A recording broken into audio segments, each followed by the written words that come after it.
Hello and welcome to a new video on my channel. I'm Adam and today we are going to be going through the weakest beast of each series of Beast Quest.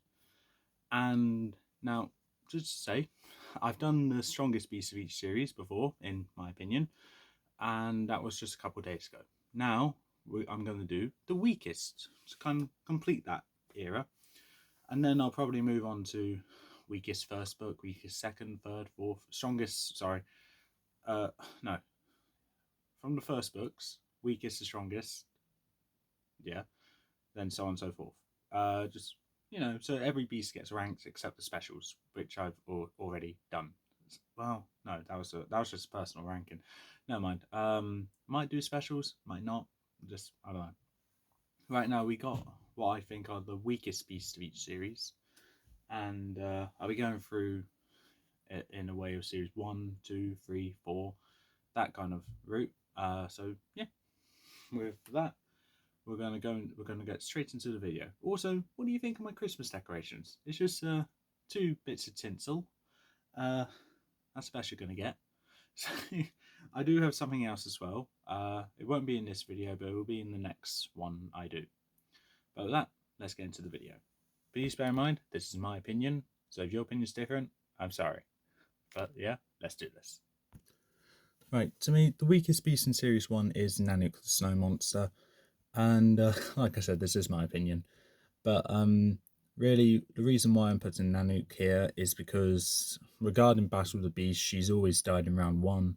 And then when it comes to her going against the other beasts of the Series 1, I can picture Arcta, Sepron, Inferno, and Epos easily taking her down. And Tagus, was I picture she may have a chance against Tagus. I think because Tagus actually has a sword and the agility advantage over Nanook, Nanook would stand absolutely no chance whatsoever. Moving on to Series 2. The weakest beast in Series 2 is Vipero the Snake Man. Now, most of you are probably thinking that I'll put Claw here due to my absolute disdain for that beast. However, really, I put Vipero because, well, apart from if they all got into a fight, Vipero and Claw would be the weakest too. However, I could just see Claw beating Vipero more because of Claw's speed advantage over Vipero. And I don't think Vipero's heads will be able to get to Claw to inject him with Venom, which will knock Claw out. So yeah, Vipero would lose that fight if you ask me. Also in Battle of the Beast, he died in round 1 for both fights as well. So not really much of a competition there, but yeah, Vipero I don't see winning any battles, and also is the weakest beast of Series 2, which is surprising because I don't like Claw. Now, weakest of Series 3, I'm saying is Sting the Scorpion Man. This might be a bit of a surprise, really, because, well, it's Sting, come on. But the more I think about it, the more I'm just like, yeah, the other beasts will easily destroy Sting. Not to mention, Seth is a new...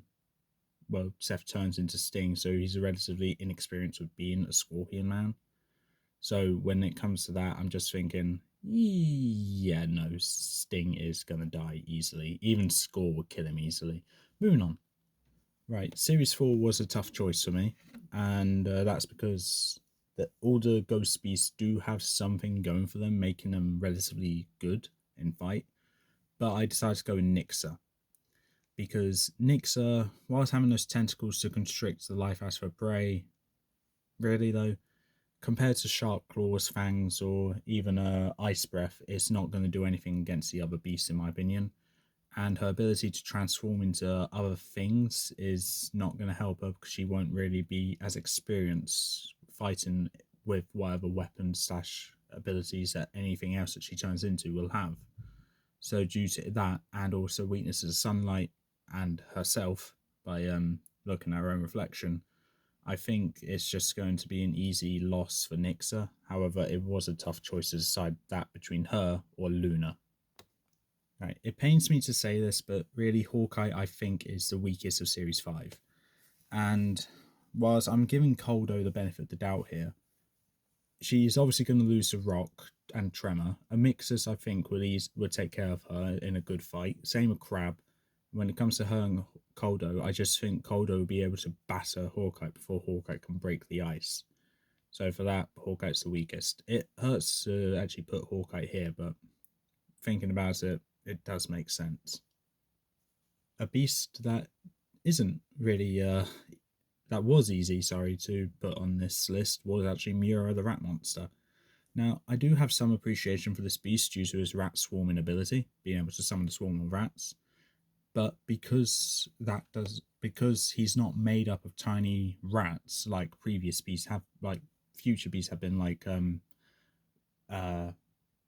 Solix, Cressa, and Devora, Velacro. Because he's not made up of smaller rats, that's what makes him weaker, because he's just one big target. He does have some abilities going for him, but that, along with being blind, I think would be his hindrance where the other Series 6 beasts could beat him. The only competition he would have to where he might be able to beat is Terra, but I personally believe Terra could beat Mura as well. Right, Series 7, Madara the Midnight Warrior. Now, I do love this beast, don't get me wrong. However, the more I think about it, compared to the other beasts of Series 7, Madara is just outmatched due to lack of abilities. Conval has the same problem as Madara with lack of abilities, however, he has a tougher hide than Madara does. Madara has fur, Conval has scales. Hellion's made of fire, Elik and Crystal I don't need to go into, Carnivora has wings, Madara doesn't have any of that. And that's why she's the weakest of Series 7. It was a kind of easy choice, and it really hurts to put Madara here because I really think highly of her. However, I think in this case, simplicity is not best. For Series 8, I have Hexen the Body Snatcher. For me, this was a relatively easy choice because putting them all in a fight, I was instantly thinking Hexen would lose. So I just went through each piece of Series 8 and thought, okay, Balisk, he'll beat Hexen. Koron easily beat Hexen. Torno easily beat Hexen. Kronos easily beat Hexen. Bloodboar is the strongest beast of the series. So it was really no competition at who the weakest beast of Series 8 will be. And whilst Hexen does have some great abilities, to me, he is still the weakest of the series. And that's because of his lack of agility that the other beasts of Series 8 have over him. And that is why he's the weakest. Series 9, we have Ursus the Clawed Roar. For me, this was a kind of easy choice, or well, a two-way choice between Ursus and Minos. However, I lean towards Ursus because Minos does have horns as well as a mace-like tail. And also, I believe he does have another ability which is a ranged attack. Whether that actually does something or not, I don't know. But that, compared to just Ursus's claws, makes Ursus the weakest beast of that series. It was no competition between him, between Silver, Karaka, Spikefin, and Torpix, because they're easily the stronger beasts. So it's easy to highlight the weak points of Series 9, and it's good that it's the start. And the weakest point is also the start. Moving on. Now, unfortunately, the weakest beast of Series 10 is Noctilla. For those who don't know, Noctilla is my favourite beast of Series 10, and to put her on this list does hurt. But simply compared to the other beasts, I don't think she can actually... Well, she won't be able to do any damage to Doomskull or Texan at all. Lustor and Voltrex might be a good fight, but their size advantage and Lustor's range attacks will finish Noctilla. And Shamani is made completely of fire, and whilst Noctilla does have tar-tipped wings, she's not fire resistant. So that's why I put Noctilla in last place as the weakest, which does hurt, but it does set a good standard for Series 10 for the weakest beast to go first. I think what we're looking for a series' weakest beast, it needs to be the first beast. And that's how you know it's a good series. So yeah, Noctilla, weakest beast of Series 10. Series 11. Now, surprisingly, it was a bit of a hard choice, but I went with Elko, Lord of the Sea. And I was kind of torn between Elko or Tarok or Brutus. I decided that Brutus will destroy both Elko and Tarok, despite the size advantage they have over... Hold on. Yeah, as I was saying, sorry. Brutus, I could just picture tearing Elko apart and beating Tarok quite easily, despite the size advantage that Elko and Tarok will have over Brutus. When it comes to Elko versus Tarok, I went with the beast which I think would be less able to do damage on on the other. So I went with Elko because I don't think he can really touch Tarek. And whilst I don't really think highly of either Elko or Tarek, I believe Tarek would be able to do better due to his sand breath ability. But yeah, that is why Elko's the weakest. Now, Series 12 is kind of surprising, even for me. I'm saying Kamar the Faceless Beast. And the reason why I put Kamar as the weakest beast here is whilst he may be really good at attacking, compared to the other beasts having severe size advantage over him, it makes him seem weaker. And then we go to how good their durability is, and Kamar gets outmatched there as well by a long shot, might I add. So it was really no competition that Kamar was going to be the weakest beast in Series 12, and it's kind of a shame that it's the finale as well, and also kind of a popular finale. But there we go, that's just Series 12 though, always having something wrong with it, and in this case it's the finale. Wrapping up the weakest of the old generation, we have Targro the Arctic Menace. Now, it was a kind of hard choice between Targro and Vermok, because I believe Skurek, Slivka, Linka, and obviously Koba would be fine against each other. It was just Targro and Vermok I struggled against, and I leaned towards Targro due to not really much of a reason, but I just believe Vermok is more agile and can work his way around Targro better than Targro can work his way around Vermok. So whilst I could easily put Vermok there, I lean towards Targro due to biased reasons. Whilst there's not a good excuse, really, to be honest, they both didn't do great in Battle of the Beasts, and I got really nothing else to compare them against each other.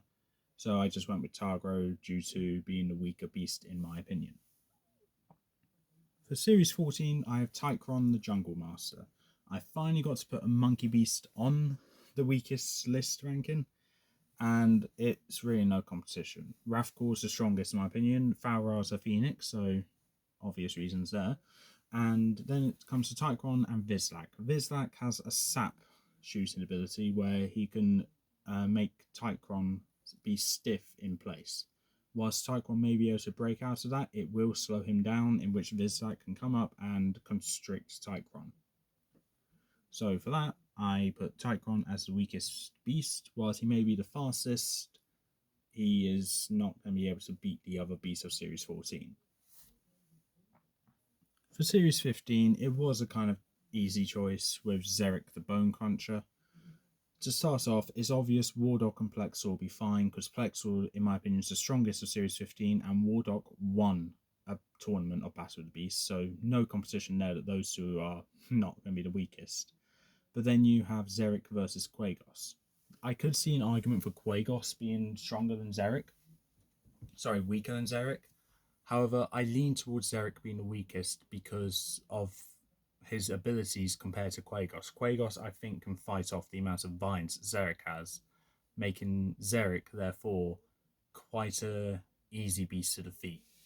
So that is why I put Xeric in where he is as the weakest beast of Series 15. Coming in for Series 16, we have Ronak the Toxic Terror. Now, whilst I don't really care which beast of Series 16 I'll put here, I kind of settled on Ronak because Styro has a tougher shell than Ronak has fur. So if they got into a fight, I believe Styro would win. Then we got Ronak versus Canis. Ronak does have the toxic abilities, but then you realise his acidic acid, is actually not that dangerous at all. It just causes burns and irritations, but doesn't actually harm you as much as other acid attacks have done. So really, it's more harmful to vegetation than it is actual life, that is animals and such.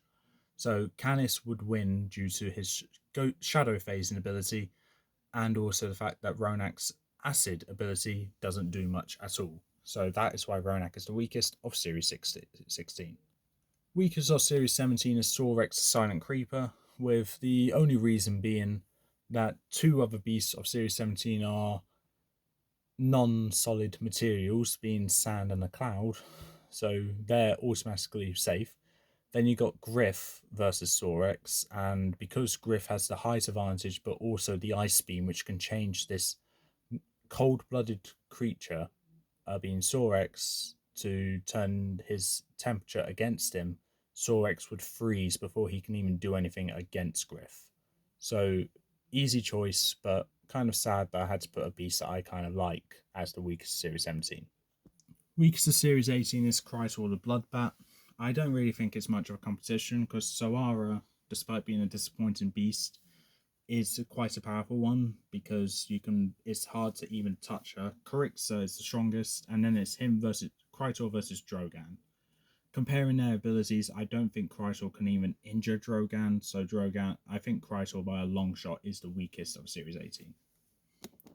Series 19 may be a bit of a surprising choice, but I went with Vectrix the Poison Dragon. And Stritor I put as the strongest of this series. And then it just came down to Vectrix, Quag, and Corvax. I ended up choosing Vectrix because Quag has the Stone Gaze ability where he could turn his victims to stone. Therefore, Vectrix will be done before it even began. And it'll be a good fight between Vectrix and Corvax, but when Corvax is able to breathe ice on herself, and her body temperature will melt the ice enough to become part of her body with water, then refreeze it, I believe that, and heal herself, Vectrix would be done because Corvax can heal herself mid-fight. So, therefore, Vectrix, weakest beast of Series 19. Coming in for Series 20, we have Zoolock, the Winged Spirit. Now, I do kind of have some appreciation for this beast. However, what throws me off and makes her the weakest is her main ability. Her unique one is not attack hindering at all. It instead blinds your opponents, but with Rykar, Scalix, and Akira, if they get blinded, that'll be fine because they can still aim for where the light is coming from, and then Zoolock will be done then and there. So for that, Zoolock is the weakest of Series 20, and it's kind of an easy choice. Series 21, bit of a surprising take, but I'm saying Lipida the Shadow Fiend. As I put Skra as the strongest, obviously I can't put him there. And then you've got Greymon, who is more bulky than Lipida and Tyrantix.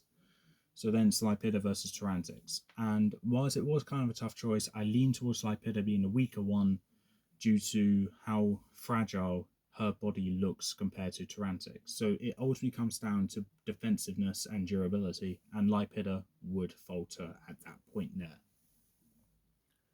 Another surprising pick, weakest of Series 22, is Nasefa. Really, compared to Durog and Larnak, obviously Nasefa would lose to them. Then it's Nasefa versus Menux, and as I stated in my strongest piece of each series video, I think Menux can easily beat Nasefa due to the sheer size advantage, and a dagger on her hand versus a dagger on your mouth.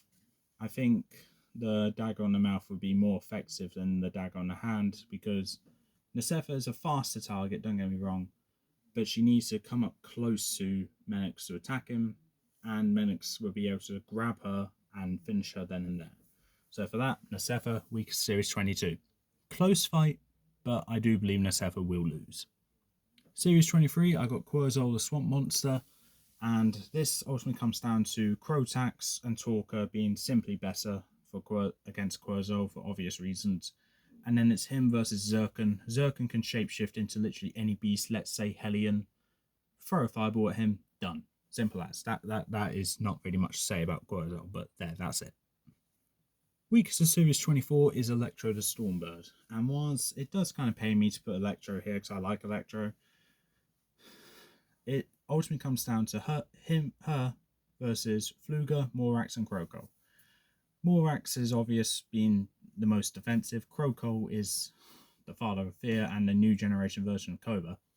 And then it's Electro versus Fluga. On paper, you think Electro will win, but then her abilities allows her to absorb lightning but not shoot it. And that is where Fluga will win. Because if Electro can absorb lightning but not fire it, then Fluga has nothing to worry about and can easily take care of Electro. Whilst Electro can stay up in the sky and Fluga can stay under the depths, they need to get close to attack each other, and for that, that's where Fluga will win. And I think being slightly stronger than Electro, Fluka can bring Electro into his world and then drown Electro. So for that, Electro, weakest Series 24. For Series 25, we have Diprox, the Buzz and Terror. And whilst I like my Bug Beasts, it's kind of upsetting to see how many Bug Beasts are technically the weakest of their series. So, a bit upsetting to put Diprox here. But from what I remember of her book, along with Lipida, Diprox and Lipida are the most fragile bug beasts I've ever came across in this entire series, and it shows here. And putting her in a fight against Lycax and Galaki is an instant win for them. And then Diprox against Akorta. As much as I dislike Akorta, I think Diprox would lose. So that's why Diprox is the weakest. Plus her special ability that the is not really as effective or useful as the others are. Whilst it is poisonous, don't get me wrong, that's great. Compared to the others, it's not as unique or astounding. And that's what makes Diprox the weakest beast of Series 24 if they got 25 if they got into a fight. For Series 26, we have Sylex as a Stone Cat.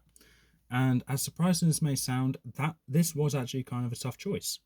Because Sylexa, despite being the obvious weakest beast of Series 26 due to how bad she's been in Battle of the Beasts alone, and how much she gets overshadowed by the other three, if I put her in a fight against Techno, she would lose easily. Malix, she will get turned to wood. And Chiron, whilst I feel it'll be the closest fight between those two, I think Chiron would win due to having being able to fly, and then being able to trap Sylexa in a wall of fire. While she can turn to smoke to get away from that, or stone, I believe Chiron is strong enough to break the stone, and well, Sylexa can't attack when she's in her gas form, so she'll need to come to this form to attack, and that's where I think Sylexa will fail. So Sylexa, easy choice, and kind of unfortunate. I do want her to have a moment in the spotlight to, show that she's a good beast. But at this point, it's not that. But damn dogs. But this moment is not her moment to stand out. Weakest of Series 27 is Raptex the Sky Hunter. And for multiple reasons, I put Raptex here. Normally, I wouldn't put a Griffin as the weakest beast of Series 27, or any series for that matter, hence why I didn't put Vigrash. But then you got the likes of Gorog with heat gazing abilities, Devora with her D-School and Reschool ability, and Gargantua for simply being Gargantua. Raptex stands no chance. And like myself and Lucas said in our reviews of Series 27, Raptex is the obvious standout, but for all the wrong reasons. So yeah, Raptex, weakest of Series 27, and whilst I would love for her to have a moment in the spotlight, I wouldn't really care if she doesn't, because I'm not a big fan of Griffins at all. So yeah, no offense, Jack, but Raptex, weakest of Series 27 by a long shot. Okay, the weakest of Series 28 is Captiva, the Shrieking Siren, and Styx and Valakra are obviously the strongest in my opinion. Then it comes to Captiva versus Osiron. And Osiron, despite being I say less defensive than Captiva is, Captiva I don't think can actually do anything against Osiron to actually defeat him. So that's where Captiva becomes the weakest, because she can't actually attack against any of the beasts of Series 28. So bit of an anticlimactic way to conclude it, but yeah, that is my opinion. Captiva won't be able to win against any beast of Series 28 because she won't be able to even touch them. Weakest beast of Series 29 is Garrox the Coral Giant, and this is also no competition when you got the likes of a heat-absorbing bear, an acid-spitting dragon, and a wood-trapping cat. So Garrox is easily the black sheep of the group of Series 29, and this was probably the easiest choice to pick the weakest beast from, because the others simply outshine Garrox by a long shot. So yeah, Garrox, weakest Series 29, no competition. Weakest of Series 30 is actually my favourite of Series 30, being Leptika, the Nocturnal Nightmare. Now, Hyrix and Selkara are simply too bulky and physically strong for Leptika to even do anything without them completely dominating her. And then it's her versus Makoro. And what leads me to go for Makoro over Leptika in a fight is that Leptika needs to get up close against Makoro to attack. And Leptika is able to mind control Makoro, whilst Makoro can blind Leptika. And whilst both of them are great abilities, ultimately though, Leptika can't mind control Makoro to kill himself, because that's not how mind control works. Trust me, I watch Doctor Who. I know how that works. So I think with that, Leptika just can't do anything. Not to mention Makoro does have some armor around him, which will make him harder to attack. Therefore, Leptika is the weakest of Series 30, simply because of not being physically strong enough and not having any armor. While she can fly, she needs to get up close and personal to attack her victims. And therefore, Leptika, weakest of Series 30. Wrapping up the weakest of each series, we have Lupix the Ice Wolf of Series 31. And whilst I don't really want to put Lupix here, and I'd much rather put Petrock, the Stone Warrior, as the weakest Series 31, I had to go with Lupix because, well, Haraxor is the strongest for obvious reasons. Pyrano, I would say, can beat Lupix. Whilst it may be a bit of a tough battle, I believe Pyrano will have the advantage, but will be the second weakest Pyrano. And Petrock, I would easily beat Lupix because of Petrock's stone fists, easily being able to shatter Lupix's ice. So, whilst my opinion may change on who the weakest Series 31 is, it would be Pyrano as the second weakest. And that can change. I don't know when it will change, but it will probably change in the future, thinking about it now. But at the moment, Lupix is the weakest of Series 31. How long will that be, though? I don't know. But for that is it for the list, and let's cut back to me. Okay, so that is pretty much all for this video, where I've gone through the weakest of each series. If you disagree with any spots, please say in the comments below why you think it should be another beast, and I'd love to have a good conversation going, because I do enjoy having conversations about Beast Quest, as I kind of built my channel around Beast Quest. So to have conversations regarding which beast is the weakest of each series, I'd love to do that. If there's any spots I'm having second thoughts on, it is the Series 31 pick between Lupix and Pyrano. But Pyrano, I would stand by, is a good beast. And the more I think about it, the more I'm actually leaning towards Pyrano now. So, yeah, that might be the only wrong choice I made. However, the other choices I'm more than confident on, and would love to see other people's inputs. Where you might be able to change my mind. My mind is easily manipulated to be changed. I will say, disclaimer though, I did almost put Fluga as the weakest Series 24. But then I realised when I was getting this haircut that, oh, hold on, Electro can't shoot lightning. And then I was like, oh, Electro's now the weakest. Okay, that's fine. So I have been thinking about this for quite a while, and it's good to finally get this video done and out. So for that is all for this time. If you agree with my list, please say. If you don't, please say as well. I'd love to have a good conversation. But with that, if you like what you saw, you'd like to comment, don't forget to subscribe, press the notification bell down in the corner below. Every time I say that, I feel like I just speed through it, try and get it done, but I know I mess it up when I get to notification. So with that, I'll see you next time.